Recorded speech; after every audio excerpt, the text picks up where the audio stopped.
Hey,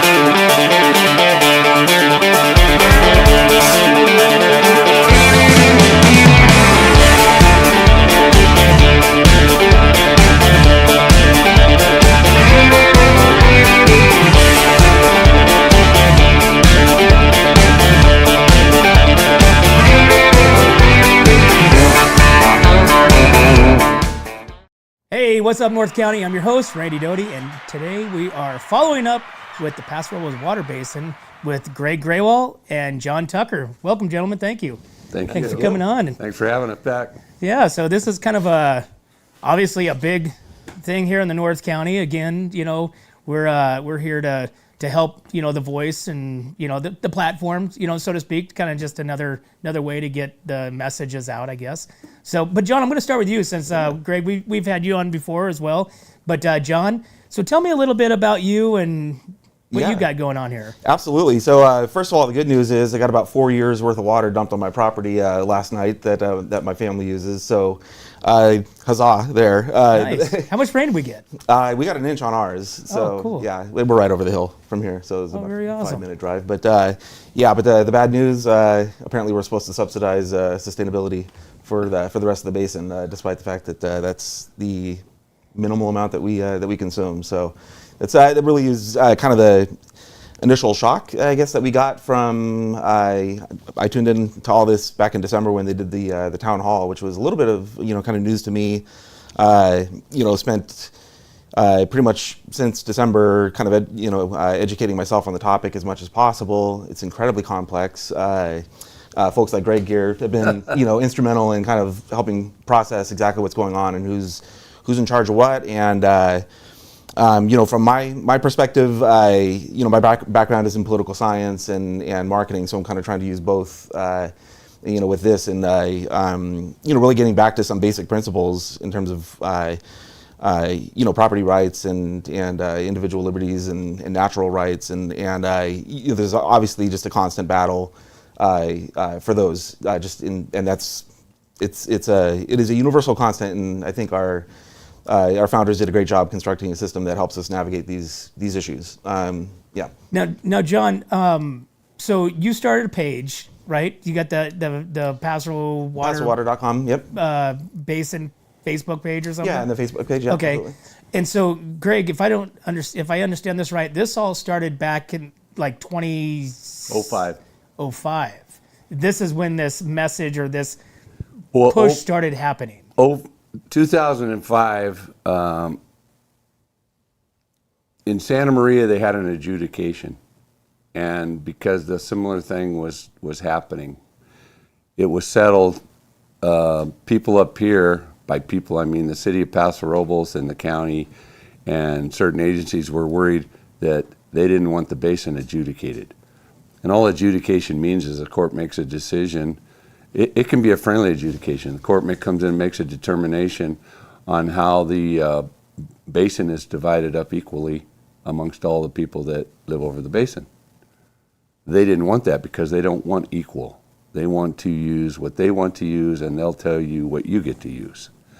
So they came up with this thing called the prior agreement, and the prior agreement prior was certain landowners, and then the other signatories were the City of Paso, the CSD of San Miguel, CSD of Templeton, and the county acting as the technical advisor on this. Well, and everybody agreed the basin was not an overdraft. There was no problems. They promised never to file for prescription. They would do what they needed to do to manage the basin, do the studies, keep everything. And as soon as the Nasi water came online, they would use Nasi water. Now, Nacimiento took a while to get that voted in, and it started in 2008, the pipeline. It was completed in 2011. As soon as they turned it on, they found their first major leak. They had to turn it off, and it was off for 8 months before they did a temporary fix on that. Basically, they put a sleeve inside the pipe. So they put another straw through the other straw under the river where it crossed up somewhere around Wilsona area. So I'm trying to find out. There's a meeting at 4 o'clock this evening of the Nasi partners over in Templeton. But some of my question of that, so the water was turned on in 2011. Here we are in 2025. There's been at least 6 repairs, none of them really permanent. There's a reduction in the Nasi pipeline of over 3,900 acre feet, so they can't even get the 100% of water that they are allocated. It took 60 years to build the pipeline from when they got the water. It cost almost $200 million. What did all these temporary repairs cost? And this is a really big part of this because Paso Robles started out with 4,000 and then went up to 6,488. So we'll just round off and say they got 6,500. They use 1,000, maybe 1,100. Just think if they used their whole complement or the 5,000 that they're wasting, and they put that through their homes and businesses, and when that water went to their treatment plant and was treated, that they treated it such that they could recharge it, and you'd have a 10,000 acre foot swing. Instead, they pump 5,000 acre feet. They don't use their Nacimiento water, so they waste 5,000. They pump 5,000. They treat the 5,000. They dump it in the river, and it leaves here. They export 10,000 acre feet, and they call that best management practices. I find that unacceptable. Yeah. I mean, that sounds obviously, I mean, exactly what you said, unacceptable. Yeah. You know, especially when you're wasting water, when we're in such a need in California, obviously, for water. Well, when you're talking, all they ever talk about is where we're going to get supplemental water. We have it. We're not using it. Why don't they want to use it? That water from Nacimiento for them to pay for their pipe, because they have to pay for 30 years. So I think they got about 14, 15 years left on the payment for the pipeline itself. But with all these repairs, this last repair they just finished, but they can't turn the water on yet, and it's where the pipe goes through part of the Santa Margarita Ranch. It started out at $60,000 to investigate it. It's close to $1.5 million now that they fixed it. So what did all these repairs cost? What are the total months that the pipe was actually open and or shut down? How come nobody that's part of the project is using all their water first before they're pumping groundwater, whether it's from the Atascadero Basin, the Paso Basin, or the Salinas River? Then we have the Salinas Reservoir that provides the recharge water from the Salinas River. Well, for 76 years, that water has been going to South County because of the Army Corps of Engineers let them piggyback on their permit. It was supposed to go to Camp San Luis, which never got completed. And so they're stealing our recharge water and not paying anything for it. So why should anybody in North County pay a extraction fee when our recharge water is in the homes in the city of San Luis? John, let me ask you, why, when and why did you get involved? Yeah. Obviously, you know, property owner, you know, but how long did it take you to kind of like scratch your head and go, wait a minute, what is going on here? Yeah, that's a great question. It was pretty much halfway through that town hall. You know, we had an opportunity to kind of go around to different stations, you know, that the county and local agencies had put together to help educate property owners on what was coming and why, and what projects are working on. And, you know, red flags kind of went up immediately when you know, first of all, not getting a lot of clarity in terms of what exactly we were going to pay. So again, my purview is more from the residential side. So you're kind of newer into this whole challenge. Absolutely, yeah, okay. Yeah. So, but then learning that, and there's been some discussion even last night. You know, someone that represents, again, like I'm still trying to figure out the nuanced network of people that are working on this thing and where the money's going, which is astronomical sums of money, and what benefits we're getting out of this, and learning that, you know, so they use this 2 acre feet, you know, per year number as the de minimis user, right? Well, my property, we've got 7 acres. I use about 0.18 acre feet per year with my wife and my toddler and our 6 head of chicken. Now, how do you know that if you don't have a meter? It's a great question because my tank is broken, so I have to actually manually turn it on. So I actually know exactly how much we pump on our property. Okay. And the frequency that we're pulling. So and you know, our usage, I mean, 90% plus goes right back into the ground. I know that's not a one-for-one recharge, you know, I mean, I get all that, but the point being is that, you know, we're lumped together, at least all the information that's been communicated to property owners is that we're being lumped together in this average cost right? Because it's too expensive to put in meters, which we absolutely don't want them to put in meters either. Which they just determined, right? Yeah. Isn't that what it was too expensive to put meters in? Exactly. Okay. So it doesn't seem that, at least right now, right? You know how this works, but at least right now, they're not pursuing that. Once an agency is created that can implement something like that for the basin at large. Again, I mean, I'm only 42 or 43, but I have enough experience to know that, these things tend to be... matter of time. Exactly. So, looking at... so this is totally inequitable in terms of what I'm being asked to pay for something that there's no actual service being provided to my property. I'm the one that's responsible for my broken tank. It's the float switch. It's a little janky, but and we're using this this ballpark figure, which doesn't sit well with me, right? If I hear it's only $12 or it's only $16 one more time, my head's going to explode. I mean, for me, it's like $12 a year or something like that. Exactly, right? but if you came to me and stole my watch and then wanted to sell it back to me for $5 because it's not that much money, I'm not going to treat it any less offensive. It's just not right? And again, getting back to really the core foundational issues here. Water is public trust, right? It's a natural resource. I think people need the reminder that it's not that no one owns it, the public owns it. No government agency owns it, or should have the levels of control that they've begun to exercise. And this is the story as old as time, right? That battle for natural resources. I mean, there's sci-fi written about it. There's ample, examples in political theory on this dynamic between, natural resources and control.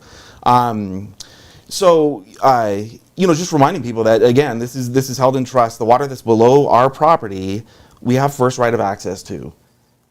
If they're pulling from it and pulling it out and not replacing it, why are we being held responsible to pay for that? It's a very simple question, and I have yet to hear a great answer in terms of the legal basis for doing this. I mean, if you want to change the way that we think about private property, okay, we can have that discussion, but now you're talking about core changes to how our society functions. Yeah, it's kind of like, oil, gold, whatever. You dig down, Yep. you discover it. Yep. That's yours. That's your right to that mineral, right? Exactly. So my question is, and again, I have no horses in the race here, and I'm really naive to what really what the big fight is, why there's one side and why there's another, really honestly. Sure. I kind of deal a lot in common sense is my main focus. But so some people will argue, well, we want to know how much water you're using or you're using. That's what the reason of the meters are, right? So great response for that. Yeah, go ahead. Okay, you're spot on, right? So that's where we get into, is this an environmental or natural disaster or crisis, or is it not? If it is, then I have, again, I'm going to ask the obvious question. Again, I have no beef with ag whatsoever. I mean, my family works at ag. It's a great industry to have locally. Drives our economy. But if we're in an environmental crisis, as they say, I live 6 minutes from the 101 freeway. We moved in 2.5 years ago into our property. 3 new vineyards have been installed on what was previously dry ground, right? This is while the cooperative committee is working on creating a sustainable basin, right? So if there's a natural crisis or disaster, what steps are actually being taken to stop that? Versus, are we allowing something because it's beneficial to either one group or the county at large? Maybe there's a macro benefit here, right? And if there's a macro benefit, then why are you passing that cost along to individual property owners that live within the basin, right? So I think there's some really big questions that haven't been answered, and the irony for me is the folks that I have spoken to, that are in favor of this, and some that have worked on these projects, one of whom is probably commenting on this video right now, is you have this chat with them, and the answer is, well, we knew that, no one wants to charge the residential property owners, right? No one does. No one at the county, no one wants to charge them because they know that we will cause this to fail, right? That's because it's wrong. It's because it's not just, right? So, but they're still doing it because there's some legal requirement for them to do it. Change the law. Fix the problem. Don't pass along the problem to me or my neighbors, who are following the rules And I mean, again, like we barely use any of the dang stuff, you know, underneath us. It's so it's just it's weird to me. Like everyone seems to acknowledge that this is wrong and that we're doing it because it's a state mandate. The same state that's done just a fabulous job managing water, you know, is requiring this, right? So I mean, let's ask those questions and get answers to them before we hand over Don't rights put and the control. cart in front of the horse. Yeah. Well, yeah. Right. Here's so this is one of two notebooks, which is the actual groundwater plan that was approved by the state. This is the appendix, one of the appendices that has the agreement, the MOA that all of these agencies agreed to. This joint powers agreement, they want to replace this MOA. One of the main provisions of the MOA is everybody has to agree to get rid of this or it can't go away. Anybody can withdraw and take themselves out, and within 30 days in writing, then they're not part of this no more. But they can't make it go away unless all the parties want it to go away, which they don't. So they got a legal problem right there. In this plan, they're not following the plan that was approved. There's a section 9 of this plan gives you your projects and what you're supposed to do. So the first main project that they understand, that they know in here, is that the affected areas that have the areas where they know the groundwater has fallen a little bit, those are the areas where pumping has to be reduced. Well, I can specifically tell you that those areas are surrounded by vineyards.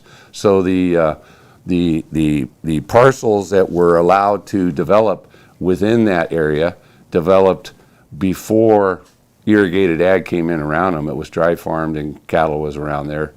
And then when they came in and put in their deep wells, these guys were allowed to have shallow wells at that time. That's the main problem, is the shallow well issue. When the shallow wells started being reported, then everything kind of started. This was always a medium basin, at the very low end of medium, and the way they measured it. Overnight, because of the emergency ordinance and because of the quiet title lawsuit, they decided to make us a high priority basin to make themselves look good in court, even though they lost. So going back to what my compadre said here, when they made the emergency ordinance, there's these invisible lines out there. Where's the Paso Basin end? Where does the Atascadero Basin begin? If you're not in the Paso Basin where the 1-to-1 moratorium is, then you can plant whatever you want to plant outside of that boundary. So people moved and bought property that wanted to do these things, and they went to those other areas where they would have never went to, and started overproducing in those areas. Why is 10% of the crop left hanging to irrigate? You irrigate it all year, and then you let it hang because you can't sell it. And you call that best management practices? I know the guy that he was talking about. I'm not going to mention his name, but he's a subsidy farmer. He's made his living out of getting subsidies and being paid for not farming. He's a welfare farmer. I'm sorry, I don't know anybody. So that's real, Greg? Yeah, I don't know anybody else that gets paid subsidies for not working. Oh, yeah, I do, the unemployment or welfare. But anyway, this plan tells you you're going to have to, for this plan to work, there's going to have to be a reduction in pumping in certain areas. One of the main first things, stormwater capture. We've been hollering for 10 years for stormwater capture. Easy, free water. All you're doing is slowing it up so it has more time to absorb into the basin. No, Wasn't for the longest time that illegal to capture your own water? Yes, another big issue. Yeah. Well, in 2012, they finally decided it's okay if you could catch the rain off your roof. Number 3, we have over 60 ag ponds that are 50 acres foot. They're filled constantly, and they have membranes so they don't leak. Okay. They don't have any covers. So they lose a lot of water from evaporation. What's the temperature here from June, July until through September into October? October when the Santa Anas start, when the fires come. So if they covered their ponds, they would reduce all of that evaporation by 98%. I'm just telling you all the easy things. If Paso used their Nasi water like we talked about, and then they haven't even used the most current a study that was done in 2018, because if you don't have a problem, these guys can't take over. They can't they can't manipulate the thing. Why do you have agencies coming here that are corporate? They're not interested in the grapes. The grapes is a cover crop to be in charge of the water. Once you get in charge of the water and you're in charge of the food, you're in charge of the land use, everything on your property. Why is it called private property if they're in charge of everything on it? You have the beneficial right to use the water beneath your land on your land. You don't have the right to transfer it, exchange it, sell it. So you can't sell the water under your land, but you can use it for your own consumption. Correct. For anything on your property. Okay. That's the beneficial right. As far as this meter thing, it also says in this plan, you will not meter de minimis users. They're not a problem. In the new annual report that just came out, so the annual report comes out, it's due April 1st. Why do they put it out in the middle of March? Because they don't want you to have enough time to look at it, to comment on it before it's due. So, and one of the things in there, it divides up the acreage. I was talking about this the other day, and somebody said, oh, well, I changed my crop from alfalfa to grapes. That's fine. Like I said, the ordinance says 1-to-1. Whatever you put in has to equal the same amount of water as what you took out. So when I look at a chart in there and I see that... Meaning usable water that you're using for growth or whatever. If you were allowed at the time, because the planning ordinance kind of changed up, but if you were allowed at the time that you had, let's say, 100 acres of alfalfa. Alfalfa has a water duty factor of 4.5 acre feet per acre a year. So 450 acre feet of water you would use in a year. Whatever you change your crop to, if you have the right amount of space, you can put in, if you're going to put in a crop that uses 1 acre foot, now you can put in 450 acres at 1 acre foot when you had 100 acres at the 4.5. So it doesn't matter what the crop is as much as, because I look at the crops and the water duty factor and say, well, how can they use more water? How come grapes now are using, in this new report, 1.7 acre feet when they're supposed to be using 1.2? Actually, they can use 1 or less.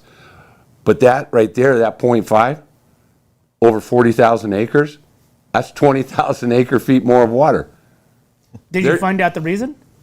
Well, I know the reason, because they don't care what they're irrigating. They want to over-irrigate to get a historic use so they can claim a certain amount, which historic use is not a legal term. It's your beneficial right, your correlative right. Your correlative right is I get an equal share with my neighbor gets an equal share. If I have 100 acres, I get so much per acre. If he has 1 acre, he gets that same amount for his acre that I get for each of my 1 acres. But they don't want that. They want you. They'll say, hey, well, Randy over here is not using any, so I'm going to use what he's not using. Well, no, you don't get to do that once it's been. So, Greg, decided. let me ask you a question. You know, from an outsider looking in, why is that not a good thing? You know, and I go back to the meter, which is kind of what the fight is for, the metering and, you know, your use, you know, everybody's use. Wouldn't you want, or wouldn't it be beneficial to know that, you know, Greg, you're using your rightful take, John, same thing, or, you know, maybe John's going crazy and, you know, has an operation that nobody knows about. You know what I'm saying? So, I mean, you know, again, wasn't that a good thing? So 1 acre foot of water is 326,000 gallons. And the state decided that 2 acre foot a year would be a de minimis user. Most places use less than a half acre foot. So they're using half of that 326. But if you were to use the 326 times 2, so let's just call it 652, you'd have to use 1,800 gallons of water a day, you and whoever, at your place. That just doesn't happen. Mm-hmm. I mean, it's so to measure a guy. Unless you got a leak or something, right? Right. Yeah. When you would know that, you would know that from your power bill. So when you're paying for your own power, and you know the size of your tank, And you can calculate just from that what your actual use is. The meters were made for billing reasons, not for monitoring. If you know that your pump produces so much, everybody doesn't have to. If you're smart, you would. When you buy a piece of property and it has a well, you do a pump test. They do a 4-hour pump test, and they document where your water is when it's static, where it is when it's pumping. After 4 hours, how long does it take to recover? And then you'll know, hey, I ran it for 4 hours. I had 10 gallons a minute the whole 4 hours, or I had 15 gallons a minute for the first hour, and then for the next 3 hours, I had 10 gallons a minute. And then you'll know. Why would you run it for the second, third, and fourth hour if it dropped 5 gallons when you could run it for an hour at a time and set your timer to do all your stuff? Most people have a float switch, and the float switch will keep it full, so it's like the back of your toilet tank. So you're not going to use very much before the tank tells itself to fill back up. So you're always at that maximum amount where your recovery won't take very long because you're not pumping very much, and your tank is always full. And 2/3 of that tank should be for your fire protection besides your water use. John, let me ask you a question. So you're obviously new to the game. Mm-hmm. Have you ran across any neighbors, or not to mention any names, but that are for the meters and for the project? Not a one. So not one person. That is no joke. And that's, again, one of the concerns. I came up with a great analogy. I was talking to my wife yesterday about this. It's a great policy, and I'm great in quotes, right? When, normally something requires the consent of the governed, right? Like that's where, having a 2/3 majority to pass a new fee, right? Okay, we know that this needs to happen. We're all inspired. This is going to fix a problem. The community is going to rile up and approve. We're going to give that consent to the governed, right? This requires the complete apathy of the governed, right? It requires the majority of residential homeowners on the basin to ignore the issue for it to pass. That's a great policy, right? When that's how it's gonna go, right? So again, everyone that I've spoken to, I'll use my block as an example. We spread the word. Like, most people are kind of blindsided by that this is actually coming. Wait, what? Are there still people out there that really has no idea what's going on? 100%. Yeah, really? And again, that's my goal. Really, that's ultimately my goal. Is the people that know about it obviously are kind of tuned into it, and again, Greg here has done a wonderful job of trying to learn the issue over a decade plus. But John Q. homeowner like myself, I tend to be a little bit more politically active and charged, and my toddler's actually gone to 2 of these meetings because I want her to learn the process, and also to know the faces, right? Who's making these decisions on our behalf. Most don't have the time or alertness in the wee hours of the morning to dig in on this stuff. It sounds like there's so many different fingers. There's so many different things obviously we know, government, when they try to, with elections, you get, a page like this for one proposition. It's like, really? What all does that mean? Yeah. There's a political term for that. It's called rational ignorance, right? Which is, the reality is that in many cases, it's the more rational approach is to be ignorant of the issue, because the amount of impact that you have as a single voter doesn't equate to the amount of time it's going to take you to educate yourself on the topic. So that's why, a lot of people are discouraged about voting for that reason, right? It's because in many ways they're more rational. Their time is worth more elsewhere, right? This is one of those times where we need everyone to educate themselves on what's coming, and it's going to be a protest vote only. This is not an affirmative consent. This is, you have to tell your local officials that this is not okay. But didn't you guys just do that? Wasn't there just a meeting here recently in the last, right before you came on the last time, right? Wasn't there something? No. So what's going on right now is each individual groundwater agency, so you have 5 agencies. You have Paso, San Miguel, the county, and then you have the San Juan district and the EPC district. But real fast before I carry on with that, the 2 fake water districts, San Juan and EPC, they don't want meters. They opted to use what's called ET, evapotranspiration. So they hired a company using grant money. They didn't use their money. They're measuring their stuff using grant money that we all paid for. So, and everything on that plan and everything they've been doing has been funded by the state and grant money. They haven't reached in their pockets hardly at all. So they don't want meters. They want to use this. So it's measuring the evaporation of the plant and the soil in the field. But it doesn't tell you the rest of the equation. It doesn't tell you what they're pumping to put into the ag pond or what's evaporating off of the ag pond before they apply it to the crop. It's just telling you what's leaving the crop and the soil around the crop. So to verify if the ET was correct, you would at least have to meter a certain percentage of the fields that you're checking with the evapotranspiration to see how reliable it was. How close are you on, if you say that, well, this field is using 1.5 acre feet per acre, why don't we verify that with a meter for a certain period of time? So they don't want it on their big ag stuff, and in this new report, they're 95% of the use. Yeah. So are you going to measure? That's an important number. Are you going to measure number. the 3% of the use, Yeah. or the 95% of the use? Exactly. To find the problem or the leak. I'm pretty sure I wouldn't be. I don't know if I told you this once. So I was a fireman for LA City for 30 years. And one of the things I learned right away was there's people that want to do things the hard way and there's people who want to do things the easy way. People get excited and they think what they're doing is right. We would have guys that would pull out their axe or walk up to a door and there's a fire behind the door and they'd start chopping or try to kick the door down. I would walk up to the door and turn the doorknob. You do the easy thing first. Right. Exactly. You don't do the hard thing first. If you're checking something, Yeah, but the axe looks so much cooler. well, you can get it out and scare the door, but all you gotta do is turn the knob. But I mean, that's just a simple thing. So, if you're looking for a problem, if the basin as a whole is supposed to be in a chronic problem that's not rebounding, for it to be considered in a condition of overdraft. We do not have chronic lowering throughout 436,000 acres.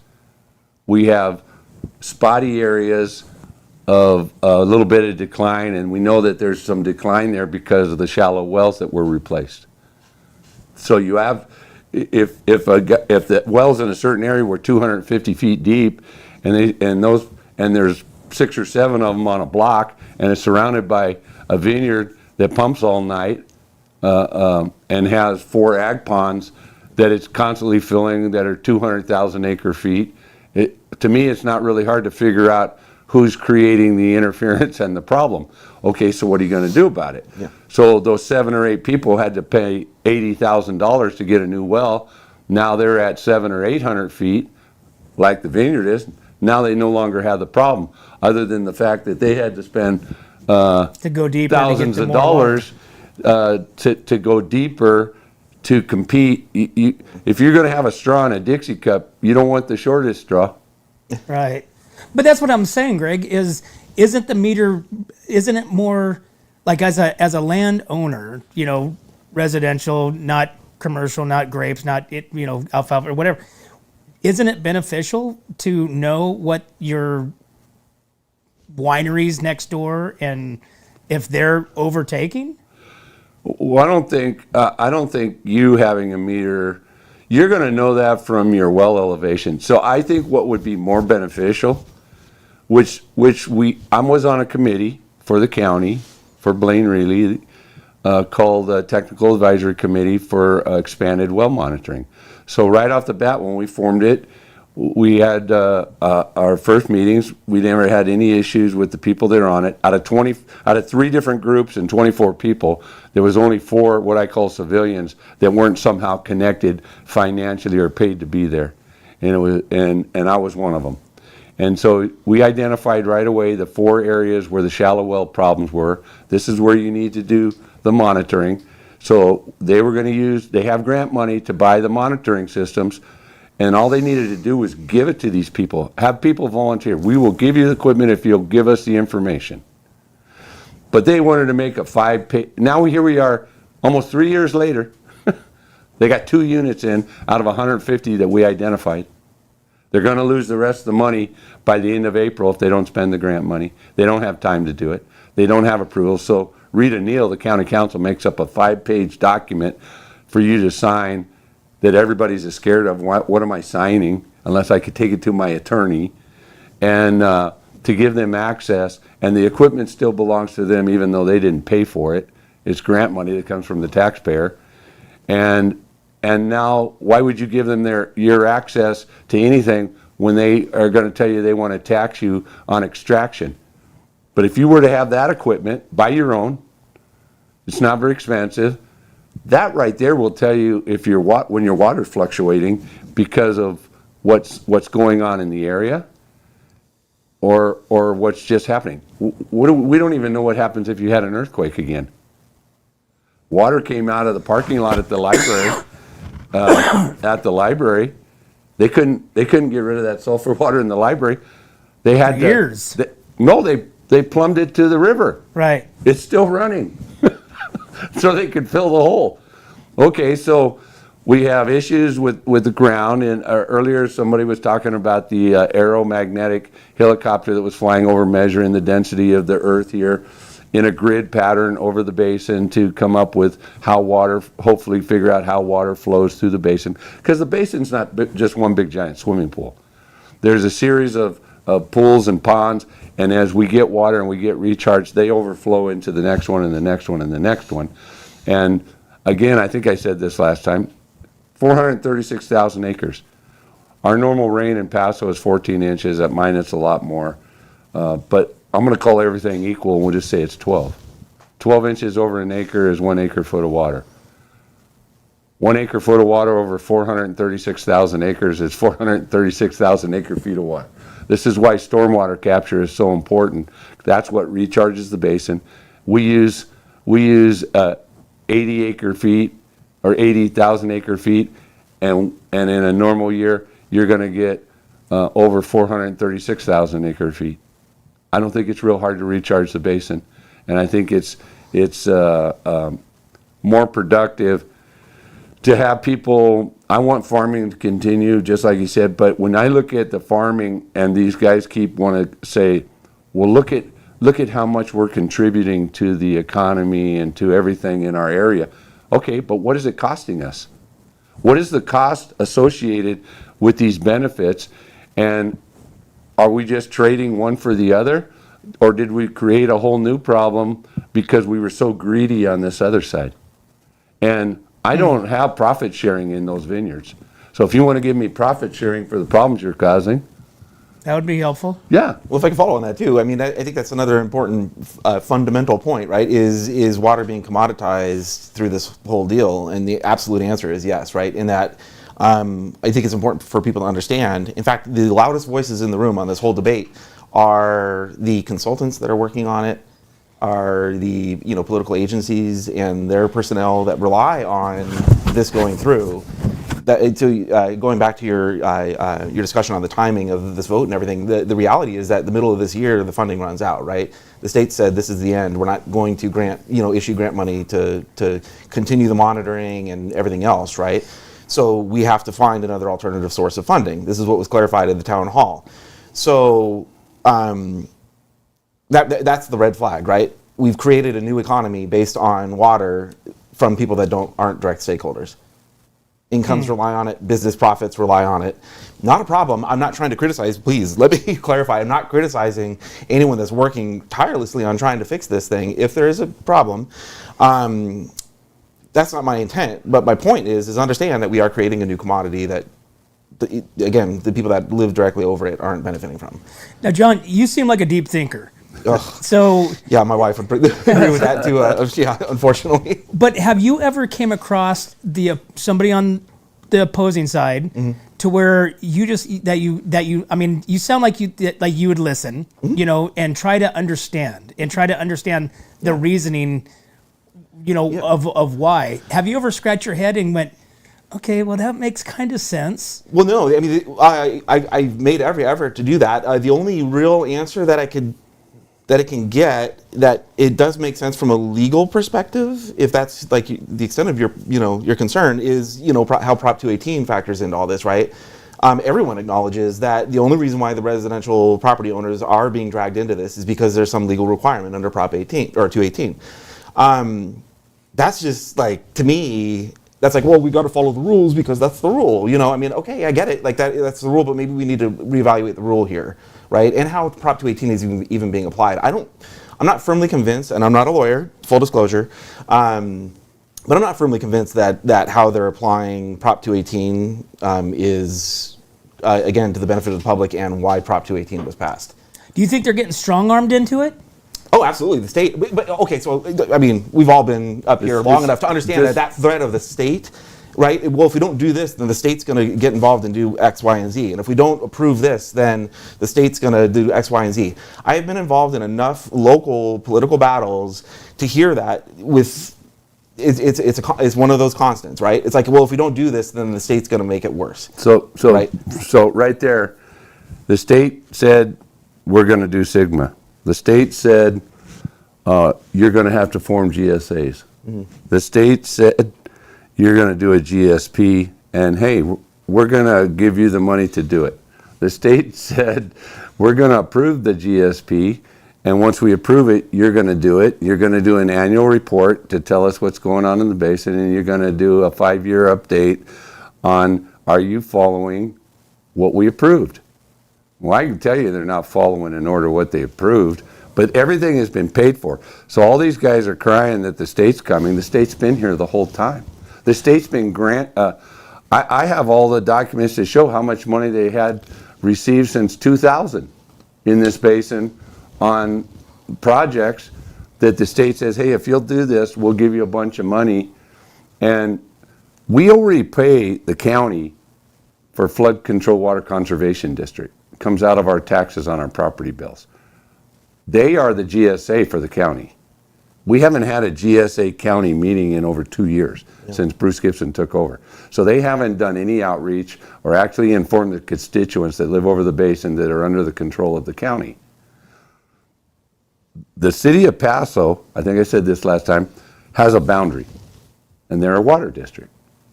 That's their boundary. The CSD of San Miguel has a boundary. And they're a water district. These two other water districts have their members, and those are their water districts.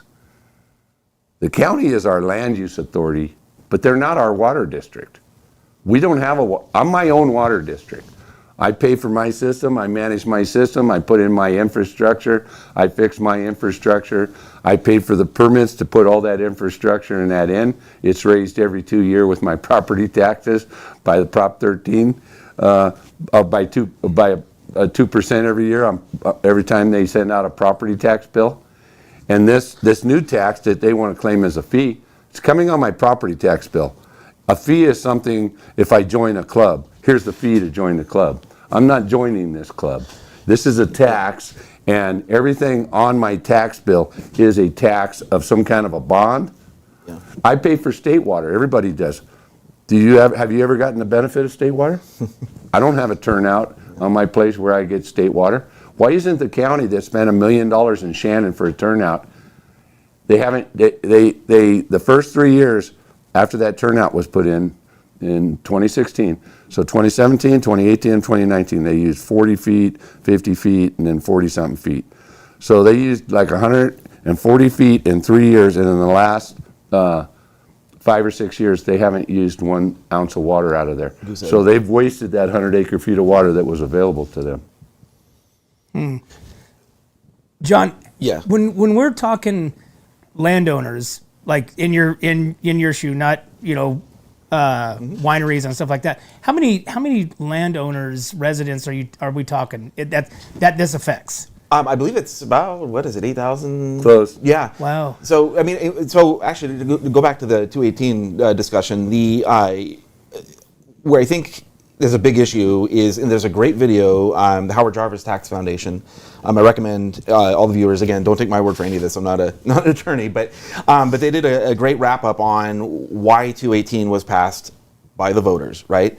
That was a voter-driven proposition to amend the state constitution, because what was happening, Proposition 13 was passed to protect property owners from excessive increases on the taxes on their property, right? Great. In spirit, this is fantastic. Local governments figured out that they could use fees and use special assessments and these kinds of things to backdoor that, right? So that they could go in excess of that 2% increase by charging these special fees. So the voters went back, this is, several years later, went back and put 218 in place, which amended the Constitution to say that no, you can't charge fees without having 2/3 majority of the people that are directly affected. This is not a statewide vote or anything like that. This is the people that are going to be assessed the new fee on their property taxes. 2/3 of them have to affirmatively vote this, approve this, right? So the way that again, take this with a grain of salt. I do encourage everyone to research this, but the way that it's being applied in this case is, well, there's a carve out for water, trash, and sewage, right? Because those are considered like core services that we cannot wait for approvals, because the whole city relies on these things, right? Like if trash starts piling up, we have a health crisis. If sewage, the same, right? The problem is that all three of those, again, you have to look at the spirit of the rule, right? The spirit of the proposition was, these are utilities that are provided. There's services, there's labor, there's infrastructure. Someone is collecting your trash. Someone is putting in pipes that deliver the water to your property. Someone is cleaning the wastewater before it gets reabsorbed. Someone is providing a service with those. Those three are very clearly defined as services. The groundwater underneath my property, I'm not receiving any service. In fact, they self-acknowledge that the only things that my money will be going towards with this new JPA and what they're planning is for ongoing studies and what they call management. But again, I don't really tend to, I think they're doing the greatest job of managing it. Again, if we're in a crisis and we're not actually, directly addressing the 94 to 96% of what's causing that crisis, if there is a crisis. Again, that's another thing that I'll leave out in the open. Okay, so I'm going to fast forward to a couple weeks ago, which we had the meeting, or there was a town hall, or is it, whatever you call that. I thought it was the vote thing, but it was the city council voted, and I'm not sure what it is, in which I will ask. But they was voted 4-1. They were voting to sign the new agreement, the new joint powers agreement in place of the MOA.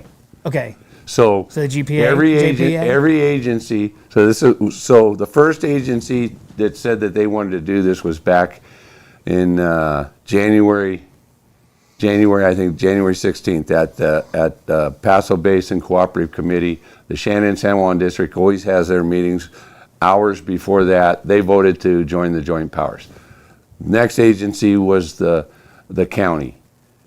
Next agency was EPC, and then the next agency was San Miguel. But San Miguel said, "Hey, we don't have enough information. We're not joining this right now." Then they said, "We'll see what Paso does." Then Paso did it.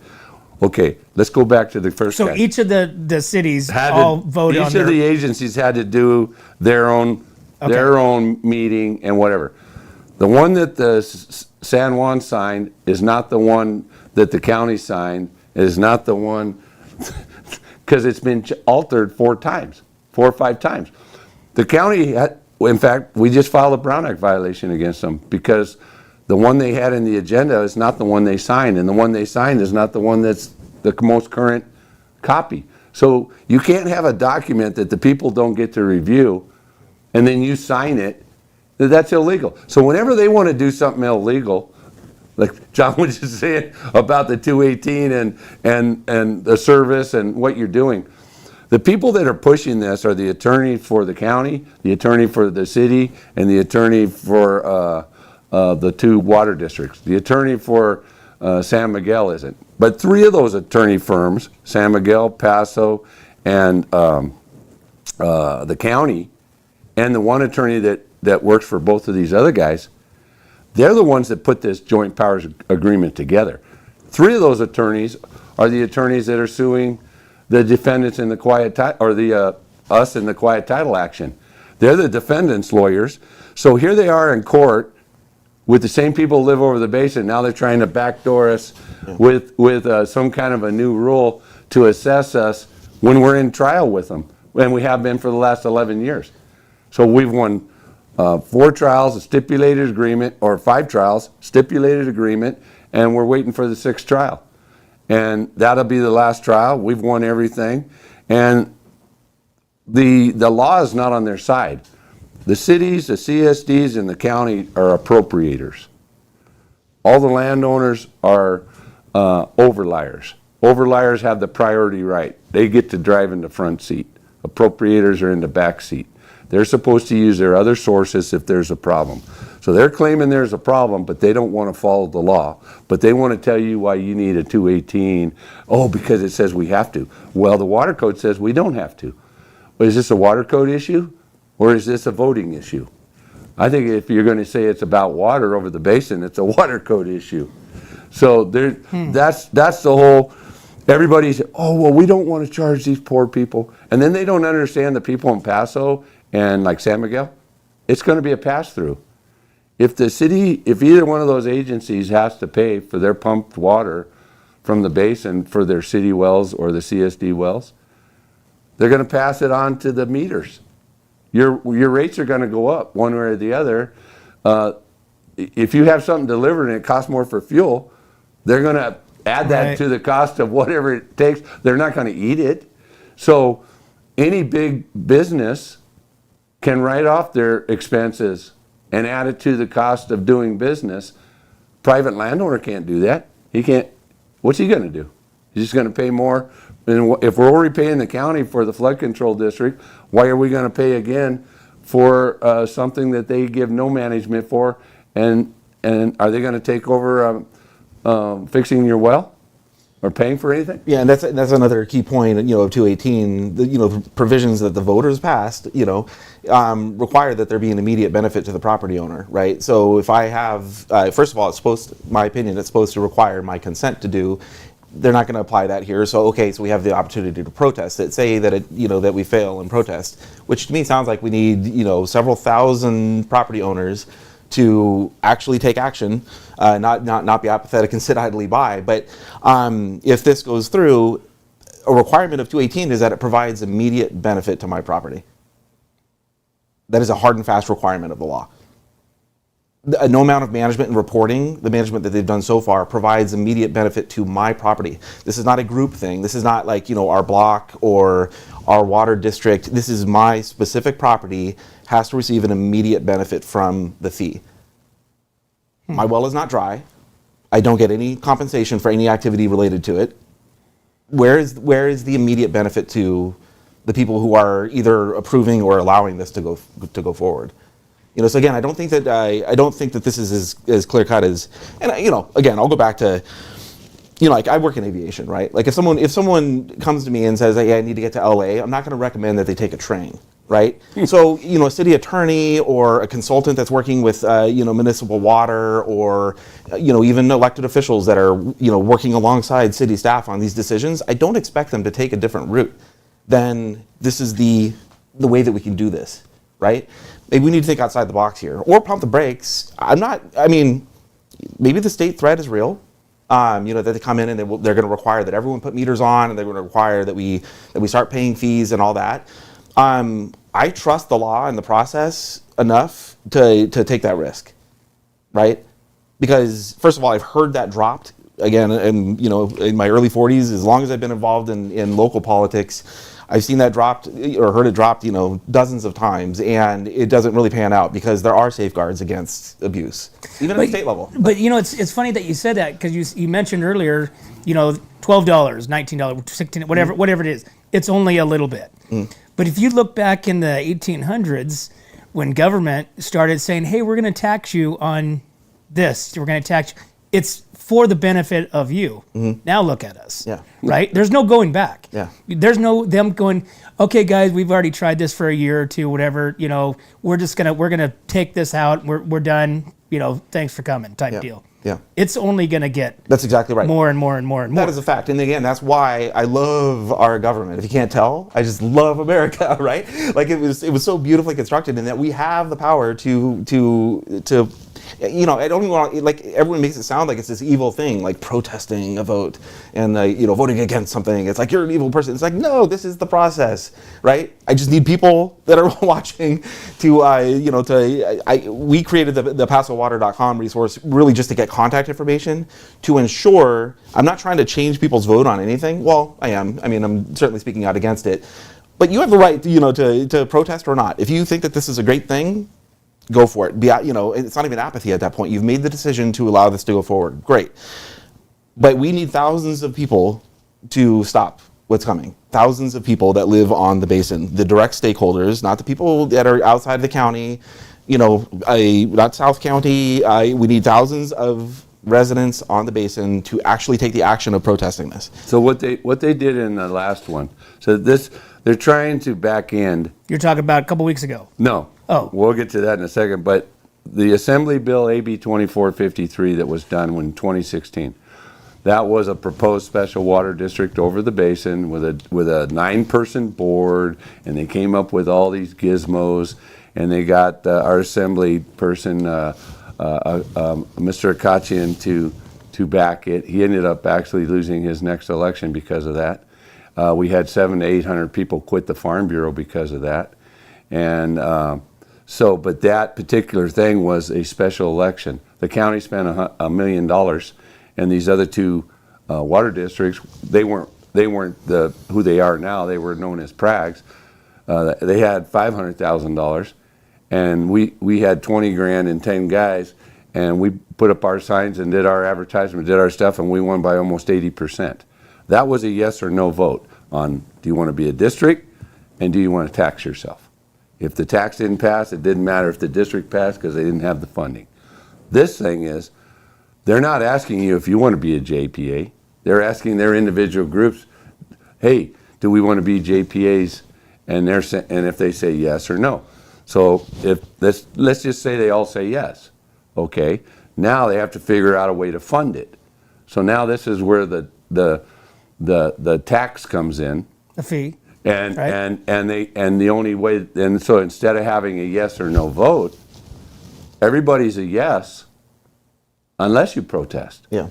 So if you're not paying attention, and it just gets or passed by, or you decide, oh I don't even know what's going on. Yeah. So they made it by using this process.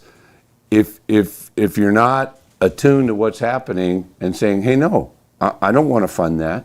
That's what we're saying. Yeah. We don't want to fund this organization then that, okay, they can claim whatever they want to claim. I can show you, like the FBI, I can put all their pictures and the strings and how they're all connected, and they've been the same guys for over 20 years trying to run everything here while they've been kicking the can down the road.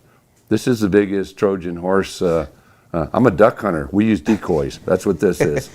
Well, let me really stoke the flames here, because, so again, no taxation without representation, right?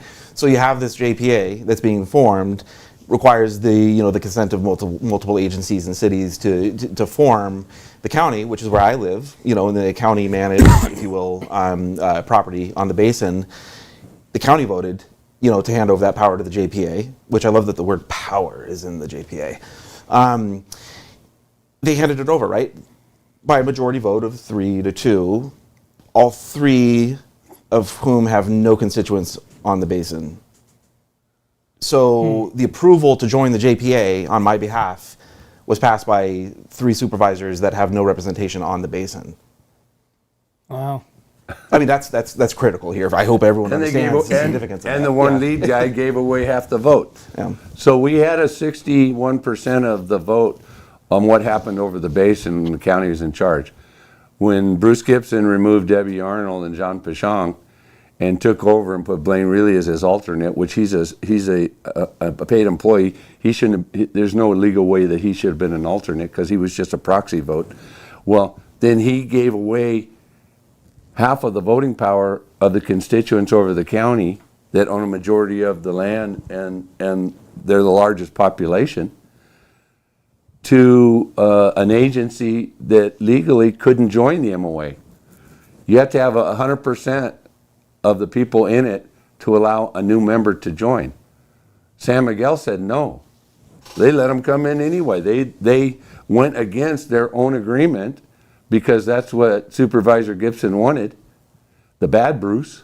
And then, and they had signed documents with the local formation agency called LAFCO that they could never join this MOA and that they could never be part of the cooperative committee if they wanted to stay a water district. And they're not legally formed anyway.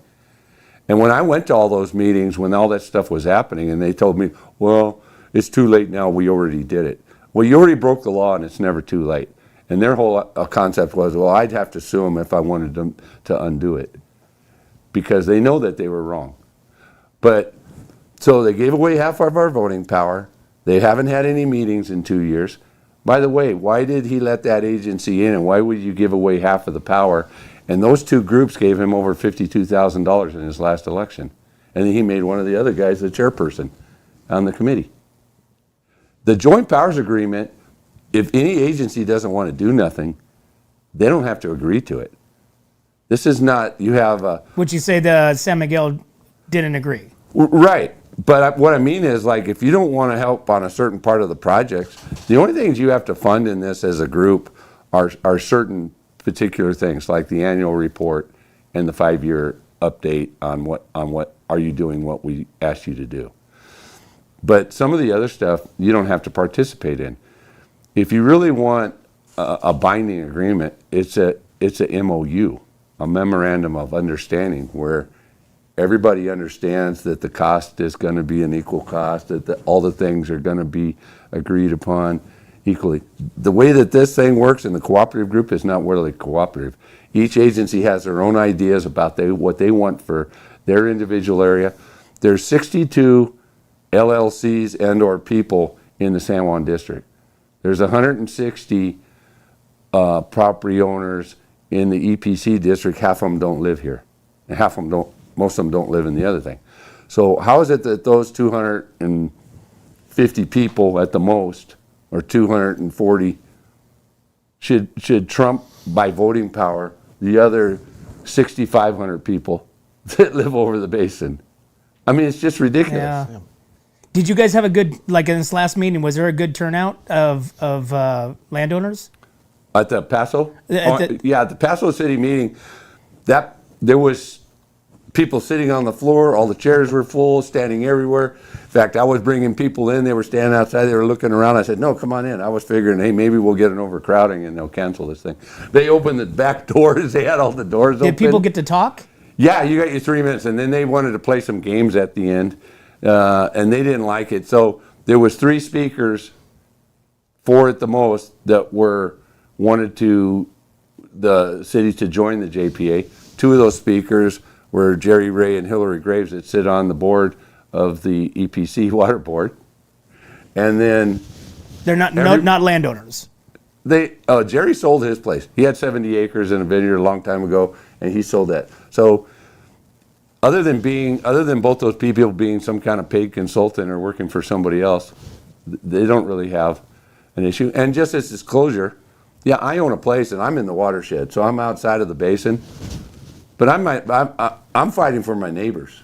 I don't think what they're doing is fair, and I don't think what these other guys are doing, they know what they're doing. And I don't believe that a representative of Harvard and or a pension fund out of Montreal, Canada, should be sitting on a water board in Shandon and making decisions for these agencies that have nothing to do as a neighbor or anything in our area. If something goes south, they're going to sell their investment and leave. They're just milking the cow for all they can get, and then it doesn't matter. What happened in the Owens Valley when all the ranchers around over there, when Mono Lake went dry because they bought up all the good properties and sucked all the water out and sent it to LA? They came here because we have 31 to 36 million acre feet of water in this basin. we're the largest basin on the on this part So of this is liquid gold. yeah. Oh, yeah. So John, what's next? So, we just had a meeting. This is far from being done and over with, Yeah. right? So what is the next step? What is the next step into getting all these 8,000 residents, landowners in the know of whether, for or against? Yeah. Because what's next? So, just working with other stakeholders, I've met a lot of people over the last, especially over the last month, that are like with the signage, putting signage out over, all over North County to educate people. For me, it's really about getting contact information because, again, I don't like to deal in the world of conspiracy theories, but the town hall flyer, I think I was the only person on our block that actually received it. It's certainly possible that it was thrown away by others, but I do know I was the only one that received it and confirmed that they had received it. So Now you're talking a mailer. Yeah, exactly. Okay. The mailer. I'm sorry. Yeah, the mailer, which was legally required as part of the notification for that God, public it's such meeting. a prehistoric way. It really is. And It's- that's exactly right. That's yes. I mean, So we you get it. trash and it just goes in the trash can. Yeah, you totally get it. So that's why for me it's really about driving as many people to the PasoWater.com resource, just because we are getting mailing addresses. If you're willing to provide it, absolutely your email address. If you're willing to put signage on your property, we're going to be making more signage that has the URL on there, just to put, give it the old college try at stopping this. And I would say at a minimum, if it's not successful, what I really hope comes out of this is that everyone who's making these decisions on our behalf understand that that the residents are getting. You know what? we're not getting a great deal in this, and I think they need to get a little bit more creative in how they approach this problem. That doesn't drag us into really making the groundwater sustainable for commercial ventures. It's not my responsibility. When does this come to fruition? Like when is like the hard next? Like this is now it's law. So they were trying to push this at warp speed so that they could get it on the next tax roll. So they needed everything done, I think, by June 1st to get it on the tax roll of July 1st. So that means they have to have everybody agree to one final JPA agreement. And then from that, they have to write up the proposal. They have to finish a rate study. The rate study tells them what they're providing and what they're going to charge for different kinds of water per acre foot, whether it's ag water or commercial water or residential water, and then they would have to print that on a thing and mail it to all the affected people. So it's an extraction fee. So if you don't own property with a well, I guess you wouldn't get one. I don't know, because you're not making an extraction. What's the golf course going to get in Paso? What's Vina Robles going to get? What's the fairgrounds going to get? What's each of the hotel rooms going to get? It goes on and on and on. They think they're not affected. At the same time, they want people to fallow land and use less and pay extra fees. They keep expanding the city without using their other resources. This is the main problem. They don't want to spend the money. I don't know if I said this earlier. For them to clean the Nasi water and use it, that costs them about $2,500 to $3,000 an acre foot. To pump an acre foot of water from the basin is $300 an acre foot.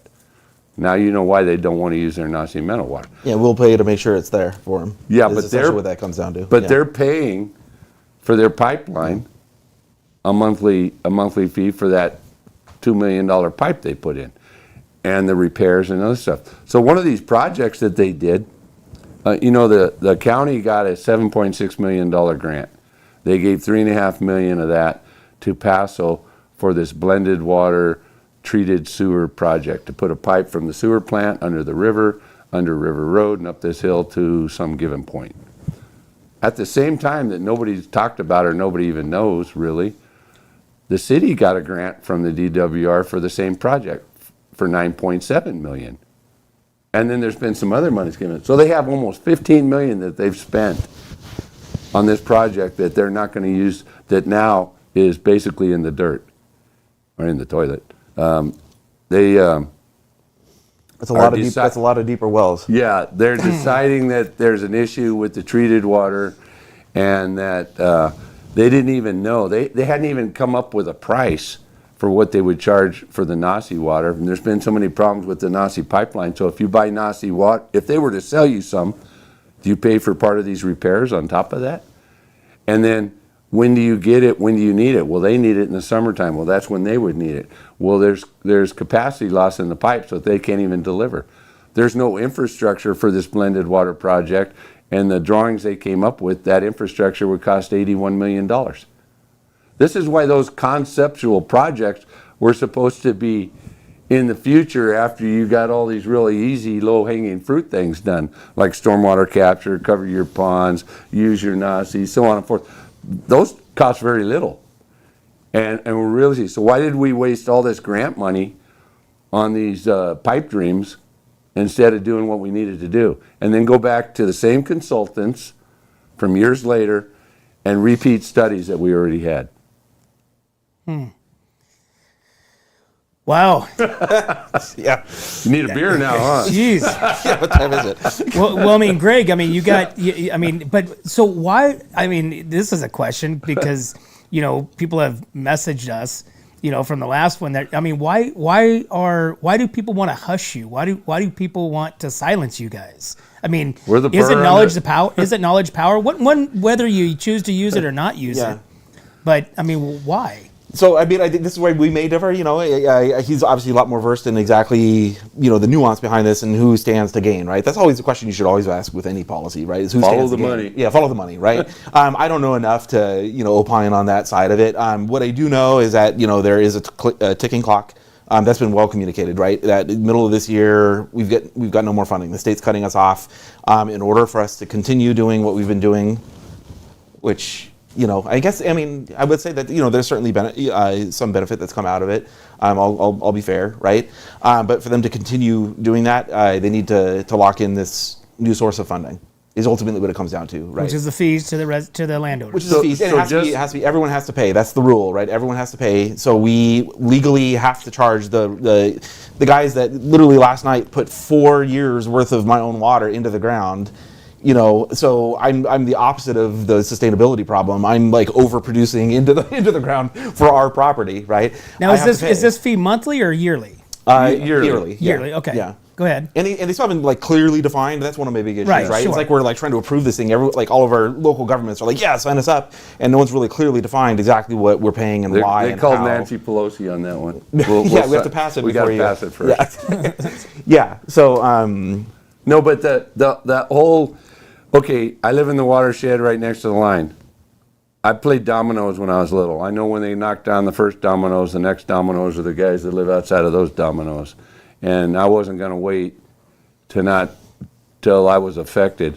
Some people that we were telling this 12 years ago, hey, this is coming down the pike, this is what's going to happen. Oh no, that'll never happen. And here we are, but we've fought the good fight up to this point. And we've done a great job, and a lot of people have been educated in these last 12 years on all these different issues. The reason that the county that wanted to give away half of that voting power and not take care of the constituents, because they were convinced by that group that they would pay for their voting shares. So each of those groups that got those voting shares are supposed to put in a certain amount of money according to those shares on their participation in whatever the costs are. And now they're at the point where they've never put in anything because it's all been grant money, that they're going to have to actually start putting in some of their own money for the power that they were given. As the unincorporated area, we already pay for that through the employees that already work at the county in the flood control. So we're already paying for our part. yeah. The city has to pay their part. San Miguel has to pay their part. You know, in that quiet title action, this is what's funny. They don't have any money to work on this project. Those organizations have paid $15 million to sue their own constituents.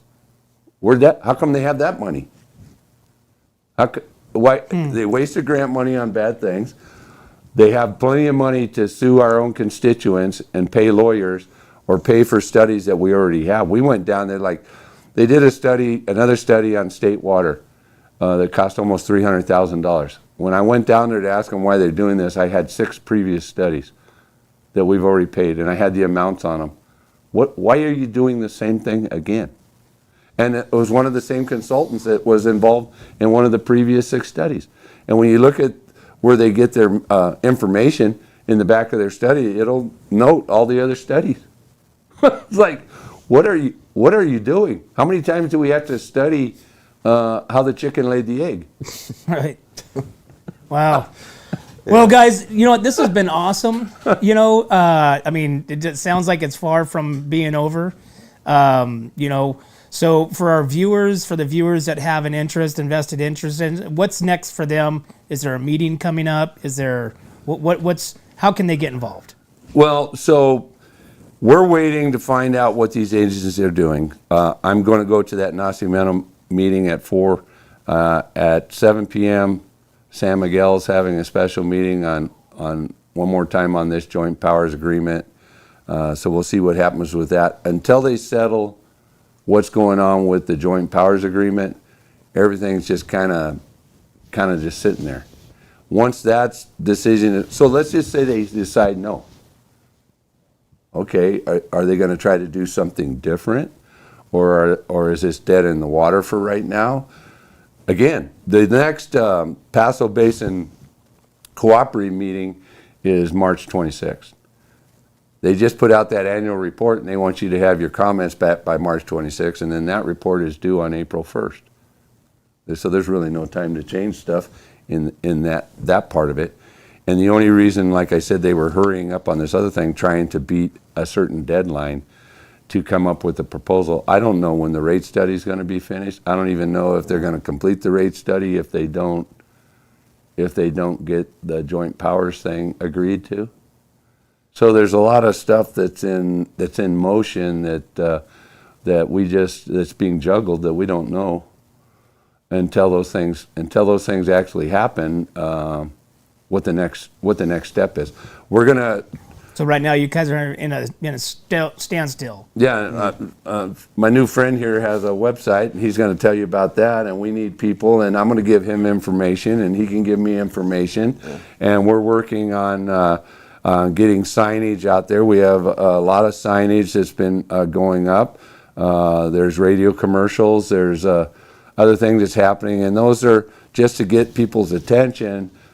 To hopefully perk their ears up to when something does change, we're going to notify them as quickly as we can on what the next step will be, and if we need to, if we're going down this rabbit hole of the 218 vote, and what is going to be required, because like the one I got from a raise of a rubbish carrier, you were supposed to print your name, sign your name, put your parcel number, and if you're the owner of the tenant.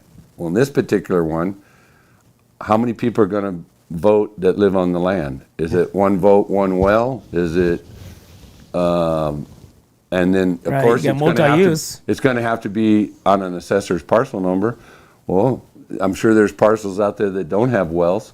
So who's going to get the proposal? How many proposals are actually going out? And what are the rules or the perimeters on what we're supposed to do? So until we know that, I don't want to tell somebody the wrong information and then we get something else that's completely different. Yeah. So John, how does somebody stay in touch? Where can they go on your side? Truly, that website, pasowater.com, that's a mailing list. So, beginning in the next week or two, I'm going to start sending out a schedule, of events. I'm working with, with Greg and another gentleman, Alan Duckworth, and a few others around the basin that, are going to kind of keep me informed on some of these opportunities to get a little bit more involved. I plan to also add some documentation up there. I would recommend that folks go to the county's water resources site. I can get that. I'll share it in the comments. Groundwater Sustainability Agency. Yeah. Under Blaine Reilly. You just Google the County of San Luis Obispo groundwater sustainability, and and that information will pop up. They can add their email address to that also, and then they'll get pop-ups from the county. When they do certain things, I get notified quite often because I've been involved in that stuff on for the last 12, 13 years. And I'm on the Water Resources Advisory Board for the Cattlemen's Association. I did that for over 8 years for Supervisor Arnold. And so it's you got to look at too at how they plan some of these things. They plan them so that the average guy can't get there because he's at work or he's picking up his kids or it's dinner time when there's a meeting and he just got home. Or like December, the town hall was like December 19th or something. Yeah, like a week that. before Christmas. Right. Their first outreach, a Brutal. week before Christmas, and people would call me and I said, hey, if you can go, I'd love you to go, but if you can't go, you should call up this guy Blaine Reilly down here and you should tell him, hey, why did you do this right before Christmas? What's going on? I was at the 3.5 hour meeting that happened before that. So they had the regular Paso Basin Cooperative Committee meeting, and then there was like an hour break in between when that meeting ended and this town hall started. And I think majority of the town hall people would have had more information if they would have came to the Paso Basin Cooperative meeting. Yeah. But that started at 1 or 1:30 or something. Yeah. Our work day. Yeah. Yeah. Work day. Yeah. Awesome. Yeah. Well, gentlemen, I appreciate you guys coming on. And again, what's up, North County? We're there just to provide information. Love it. Again, knowledge is power. Whether you choose to use it or not, or for or against. That's what it's for here. And your guys are able to come on and quite intensively explain what's going on and what people should be knowing about what's coming down the pipeline. Yeah, and like you Literally. were saying earlier, is like when you talk to other people that maybe you're on the other side or maybe you don't know, it's there. You need all the information. I work with the facts, and the facts that I have make me believe that what they're trying to do is not a good thing. And the facts that I have, I used to carry around a lot of the documentation when people would tell me, well, that where's that written? I go, right here. Let me show you. It's all their documentation. It's documentation from the state, from the county, from these agencies, what they said back in 2005, what they said in 2010, what they said in 2014 and so on. There's so many articles and stuff out there. I got notebooks and I applied those notebooks to the grand jury. Dan Dow's office has a set of them. There's other people that do, because I was putting together all this information in order to show what they do. And like a lot of those people don't remember what they said a few years ago on how they wanted to bank water, export water, monetize water, and now some of the people in their agencies, why is it on their website that they use farming as a cover crop so they can sell water later at a higher price? So amazing. Well, gentlemen, thanks for coming on. I appreciate it. And like I said, I'm sure you guys will be back on again and continue this conversation and this fight and see what the next step is. Thank you very much. Thank Thanks you, for gentlemen. having us. Appreciate it. Well, there you have it, guys. Hey, Paso Robles Water Basin. It's in full swing right now. Get in the know. Get on over to Paso Water Basin. What is it, John, again? PasoWater.com. PasoWater.com and get signed up so that way you stay in the know of what's happening. But as always, guys, we can't do this without you and our sponsors. We'd like to thank Escalar Wine Travelers Hideaway, Visit Atascadero, 805 Customs, MGP Coatings, North County Junk Removal, The Trailer Barn, Story Termite Pest Control, Borjon Auto Center, Kennedy Club Fitness, Airflow Filter Services, and Suprema Meat Markets. Thanks again, guys. See you next time. Hi, this is Dave Story, small game hunter with Story Termite and Pest. We're a full-service termite and pest control company. From rodents to termites, we can take care of all your pest control needs. Call today, we can tailor a pest control program that will meet your needs and budget. Contact us at 805-460-0650 or at storytermite.com. Remember, we don't have customers, we have friends. Hi, it's Alex with Suprema Meat Market. We are a Mexican meat market with a taqueria. Come enjoy our high-quality cuts and meats. We offer choice and prime Harris Ranch beef, as well as chicken, seafood, and pork items. In the taqueria, all of our tacos come with handmade tortillas. We also offer specialty items like chilaquiles and chile rellenos. Come enjoy Taco Tuesday with Suprema. We offer our tacos at $1.99 each. Suprema Meat Market is located at 8950 Montecito Avenue in Atascadero. Are you tired of looking at that worn-out concrete garage floor, patio, or porch? Look no further than MGP Coatings, where customer service reigns supreme. Our team goes above and beyond to ensure your satisfaction every step of the way. Before we even start coating, we meticulously repair your concrete, ensuring a flawless finish that lasts. And here's the best part. Our Pentec coatings are 4 times stronger than epoxy, so they won't chip or peel, making maintenance a breeze. Plus, they come with a limited lifetime warranty. Call us today at 805-952-5301 or check out our Facebook and Instagram and experience the MGP coating difference. Don't wait. Transform your garage, patio, porch, or driveway and become a part of the MGP coating family. What's up, North County? This is Teresa Branch with Airflow Filter Service.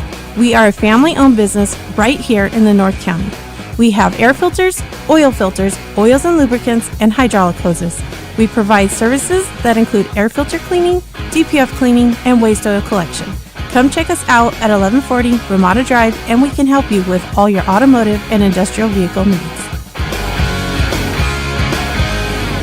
Hi, this is Omid and Deanna at North County Junk Removal. We are a business known for helping our neighbors and our community. Let us help you save money and get rid of any unwanted items. And rest assured that our professional team adheres to global standards of safety and recycling.